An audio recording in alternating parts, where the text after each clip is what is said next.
exercice physique d'inspiration et expiration du souffle, un récital de prière de bénédiction axé sur le Om.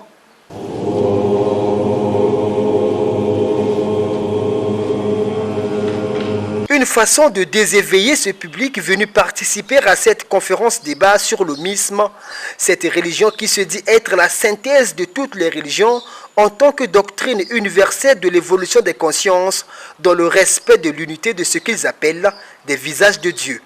L'objectif n'est pas de faire une propagande pour les religions, mais c'est surtout pour faire prendre conscience aux humains, particulièrement congolais, de dire que Dieu est un, qu'il n'y a que les humains qui nous divisent. Et ces divisions nous emmènent à toutes les contradictions qu'on a.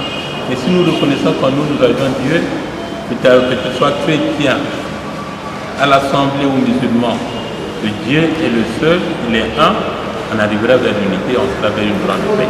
Dieu est un, ce sont des hommes qui le divisent en religions.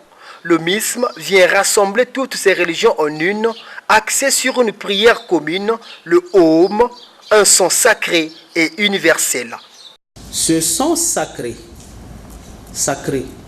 on ne cesserait de le dire, permet ainsi de purifier son corps, son psychisme et l'ambiance du monde environnant. Il élève en effet le taux vibratoire et permet à l'âme de faire sa remontée vers Dieu. Vous comprenez que c'est finalement un moyen puissant, extraordinaire, que le Seigneur, le Messie, Amsa Manara, a mis à la disposition des hommes pour transformer la vie des hommes, pour le bien-être de l'homme.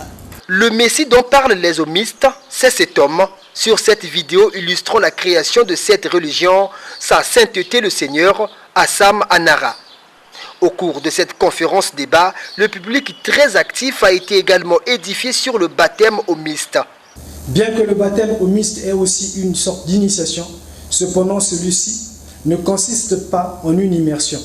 Il s'agit plutôt d'une transmission du Om, du verbe sacré par lequel tout a été créé pour permettre au récipiendaire de retrouver l'harmonie avec le divin.